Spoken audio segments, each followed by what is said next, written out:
بسم اللہ الرحمن الرحیم۔ ماہ رجب کی 28ویں تاریخ سفر امام حسین ہے، اور امام 28 رجب کی رات کو اپنے نانا کی بارگاہ میں حاضر ہوئے اور کہا کہ نانا، اب میں آپ کی قبر سے جدا ہوتا ہوں، اور آپ نے اپنی مادر گرامی کی قبر سے رخصت لی، اپنے بھائی کی قبر پہ حاضر ہوئے، اور یوں آپ کے سفر کربلا کا باقاعدہ آغاز ہوا۔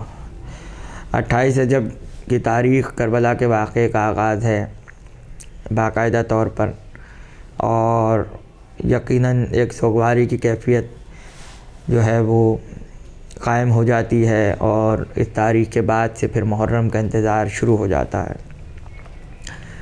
بہت سے شعراء نے انتہائی عظیم مرثیے، رباعیاں، سلام مختلف شکلوں میں اس تاریخ کے واقعات کو نظم کیا، پیش کیا، اور جو مقصد شہادت تھا امام کا اس کو بیان کیا۔ اس سے پہلے رجب کی 27ویں تاریخ بعثت کی تاریخ ہے،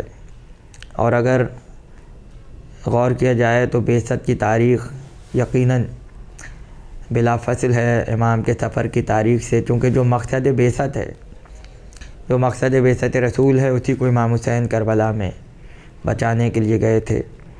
اس لیے کہ اگر ذبح عظیم کا کوئی تصور نہ ہوتا تو یقیناً نسل اسماعیل باقی نہ رہتی، اور اگر نسل اسماعیل نہ ہوتی تو پیغمبر اسلام اس دنیا میں تشریف نہ لاتے۔ لہٰذا امام حسین کی وجہ سے پیغمبر کے وجود میں آنے کے لیے راستہ فراہم ہوا، اور آپ کی بعثت آپ کی زندگی کا اہم ترین مقصد تھی۔ اس لیے بلا شبہ یہ بات کہی جا سکتی ہے کہ مقصد بعثت امام حسین کی وجہ سے پورا ہوا، اور اس لیے شاید رسول نے کہا ہو کہ میں حسین سے ہوں، اس لیے کہ اگر حسین نہ ہوتے تو پیغمبر اس دنیا میں نہ ہوتے اور کوئی بعثت کا تصور نہ ہوتا۔ انبیاء ما سبق نے جتنی بشارتیں دیں اور پیغمبر بشیر و نذیر ہوئے، اس کے مقصد کو امام حسین نے پورا کیا۔ اور کربلا کی طرف جو آپ کے قدم چل رہے تھے تو مستقل آپ اپنے نانا کو یاد کرتے تھے، اور آپ کہتے تھے کہ میں نے خواب میں اپنے نانا کو دیکھا ہے کہ جو یہ فرماتے ہیں کہ میں تمہیں کربلا کے میدان میں زخمی حالت میں دیکھ رہا ہوں۔ یقیناً یہ انتہائی غم کی تاریخ ہے، اور کثرت سے مجالس اور مختلف طرح سے سوگواری، ماتمداری مجالس، اس کا عزاداری کا اہتمام ہونا چاہیے،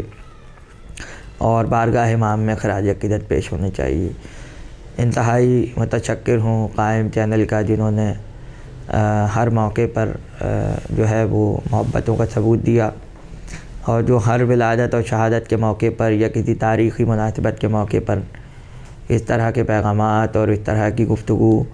عوام تک پہنچاتے ہیں، خصوصاً نوجوانوں تک پہنچاتے ہیں۔